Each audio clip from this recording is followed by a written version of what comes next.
Hello students, welcome once again on my channel Kanchan's Commerce. Today we are going to see illustration 5 of chapter 4 accounting equation. अब हमें यहाँ पर illustration 5 दिया हुआ है, example 5. इसमें हम समझेंगे कि कैसे अकाउंटिंग इक्वेशन पर ट्रांजेक्शन्स के इफेक्ट होते हैं. Prepare accounting equation from the following transaction. कुछ ट्रांजेक्शन दिए, उससे हमें अकाउंटिंग इक्वेशन बनाना है. First transaction, Naval commenced business with cash rupees 90,000. Second transaction, bought goods for cash rupees 30,000. Third transaction, bought goods from Raman on credit rupees 10,000. Fourth transaction, goods sold for cash cost rupees 10,000, rupees 15,000. Fifth transaction, bought furniture on credit rupees 5,000. Sixth transaction, cash paid to Raman rupees 10,000. अब हम इस illustration 5 का solution देखेंगे आगे. Solution देखने से पहले हम अकाउंटिंग इक्वेशन के टेबल को समझेंगे. हमें यहाँ पर अपने लेफ्ट हैंड साइड पर ट्रांजेक्शन्स वाला कॉलम बनाना है जिसमें हम ट्रांजेक्शन लिखेंगे, और राइट हैंड साइड पे हमें एक बड़ा कॉलम बनाना है जिसमें हम दो लाइनें ऊपर बनाएंगे. पहली लाइन में assets equal to liabilities plus capital, ये इक्वेशन लिखेंगे, और उसके नीचे फिर हमारे जो भी असेट्स, लायबिलिटी या कैपिटल अफेक्ट होंगे उनका हमें नाम लिखते जाना है. जैसे जैसे हमारे ट्रांजेक्शन आते जाएंगे हम नाम लिखते जाएंगे. जैसे इसमें cash plus stock plus furniture equal to creditor plus capital लिखा है. इस तरह से हमको ट्रांजेक्शन के अकॉर्डिंग यहाँ पे अपने असेट्स, लायबिलिटी या कैपिटल को लिखना है. आइए अब हम सॉल्यूशन को शुरू करते हैं. फर्स्ट ट्रांजेक्शन हमें क्वेश्चन में दिया था, Naval comments business with cash rupees 90,000. मतलब नवल ने 90,000 रुपये से अपना व्यापार शुरू किया, बिजनेस स्टार्ट किया. कमेंट्स मतलब शुरू करना, स्टार्ट करना. तो अब उसने कैश से बिजनेस स्टार्ट किया, मतलब 90,000 रुपीज़ का कैश था, तो हमने ऊपर कैश लिख के कैश के नीचे 90,000 रुपये फर्स्ट ट्रांजेक्शन के सामने दिखाए.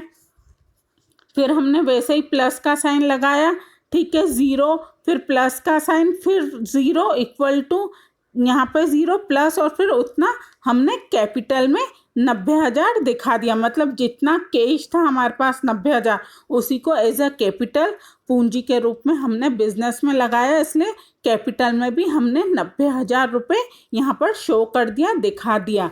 अब हमारा सेकंड ट्रांजेक्शन है, bought goods for cash rupees 30,000. 30,000 रुपये का नगद हमने माल खरीदा है. अब हमने माल खरीदा है मतलब हमारा स्टॉक बढ़ा, और नगद खरीदा है तो कैश 30,000 रुपये हमारे पास से गया है. तो हमने कैश जो 90,000 लिखा था ऊपर, उसके नीचे अब हमने सेकंड ट्रांजेक्शन के सामने माइनस 30,000 लिखे कि 30,000 रुपये का कैश हमारे पास से गया है. फिर हमने प्लस का साइन लगा के ऊपर स्टॉक जो था, उस स्टॉक के नीचे 30,000 रुपये सेकेंड ट्रांजेक्शन के सामने लिख दिए कि हमारे व्यापार में 30,000 रुपये का गुड्स आया, बिजनेस में 30,000 रुपीज़ का गुड्स आया है. 90,000 में से 30,000 माइनस किए तो न्यू इक्वेशन 60,000 बनी, ठीक है. फिर स्टॉक हमारा 30,000 रुपये का बढ़ गया, तो न्यू इक्वेशन में वो 30,000 ही रहा. बाकी सब हमने वैसा का वैसा ही zero equal to zero plus किया, और कैपिटल में हमने न्यू इक्वेशन के सामने 90,000 ही लिख दिया. अब हमने न्यू इक्वेशन के बाद ट्रांजेक्शन्स वाले कॉलम में third transaction, bought goods on credit rupees 10,000. मतलब उधारी में माल खरीदा है 10,000 रुपये का.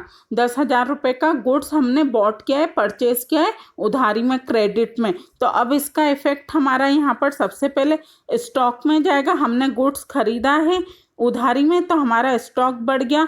गुड्स को स्टॉक बोलते हैं, इसलिए 10,000 रुपये हमने स्टॉक में ट्रांजेक्शन के सामने, थर्ड वाले ट्रांजेक्शन के सामने दिखा दिया. उसके बाद हमने उधारी में ख़रीदा है. उधारी में ख़रीदा है मतलब हमारे क्रेडिटर बढ़ गए, लेनदार बढ़ गए, क्योंकि जिससे हमने ख़रीदा उसको हम पैसा चुकाएंगे, वो हमसे अपना पैसा लेगा, इसलिए वो क्रेडिटर हुआ, लेनदार हुआ. तो क्रेडिटर के नीचे हमने 10,000 रुपये लिख दिया, और कैपिटल में कुछ भी नहीं, ज़ीरो, बाकी सब जगह हमने ज़ीरो कर दिया. अब फिर लाइन खींचकर न्यू इक्वेशन बनाई.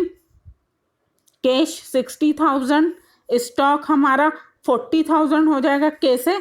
30,000 का स्टॉक पहले आया था, फिर 10,000 का हो रहा है, 30 + 10 40,000.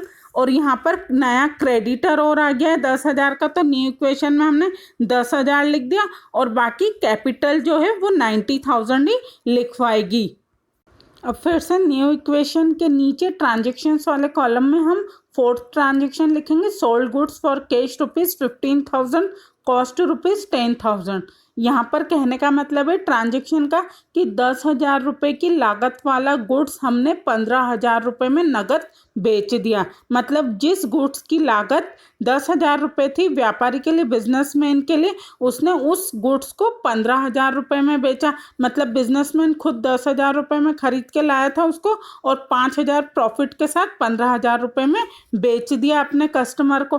तो अब इसके इफेक्ट हम असेट्स, लायबिलिटी और कैपिटल में देखेंगे। सबसे पहले हमने गुड्स को सोल्ड किया है कैश में, तो कैश हमारे पास 15,000 रुपये आया, तो कैश के नीचे हमने 15,000 रुपये प्लस में लिख दिए। फिर अब 10,000 रुपये का गुड्स हमारे बिजनेस में से गया, इसलिए ब्रैकेट में माइनस के साथ हमने 10,000 रुपये को लिख दिया।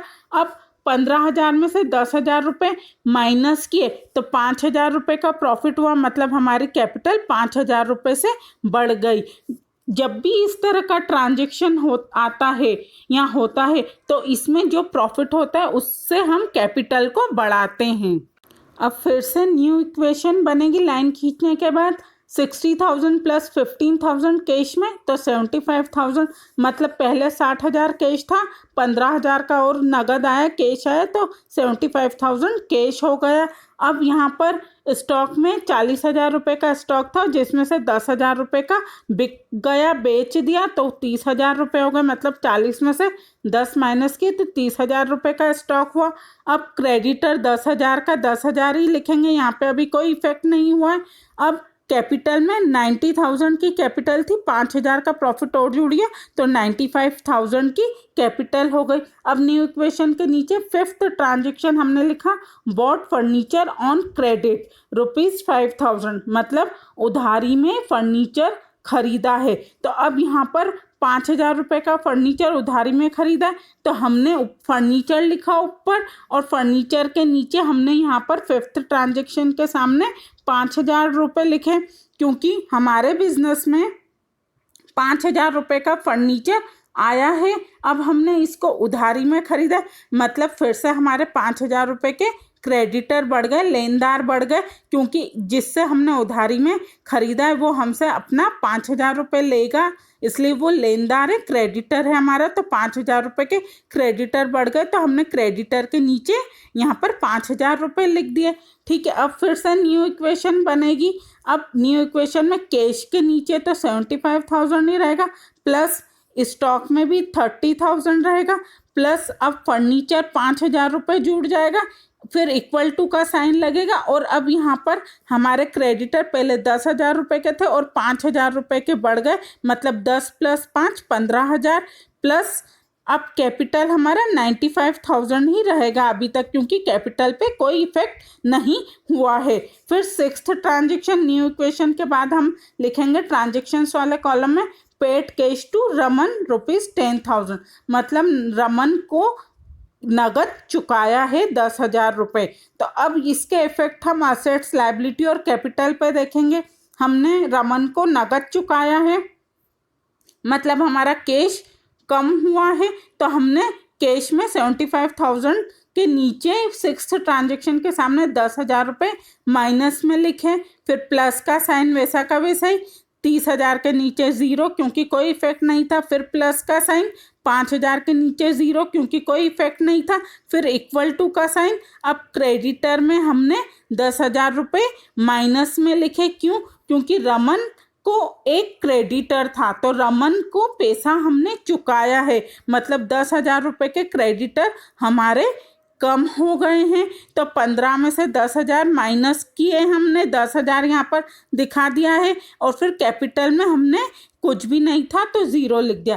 फिर से हमारी न्यू इक्वेशन बनेगी। आखिरी में 75,000 में से हमने 10,000 माइनस किए क्योंकि कैश चुकाया था, तो माइनस करके 65,000 का कैश बचा, फिर 30,000 वैसा का वैसा ही रहा स्टॉक का, फिर फर्नीचर का 5,000 वैसा का वैसा ही रहा, इक्वल टू अब 15,000 में से 10,000 रुपये रमन को चुका दी, मतलब क्रेडिटर 10,000 रुपये के कम हो गए, तो 15 में से 10 गए तो 5,000 बचे, प्लस अब यहाँ पर कैपिटल 95,000 रुपीज़ हमने शो कर दी, क्योंकि यहाँ पर लास्ट ट्रांजेक्शन में कैपिटल का कोई इफेक्ट नहीं था, तो ये 95,000 ही आएगी टोटल।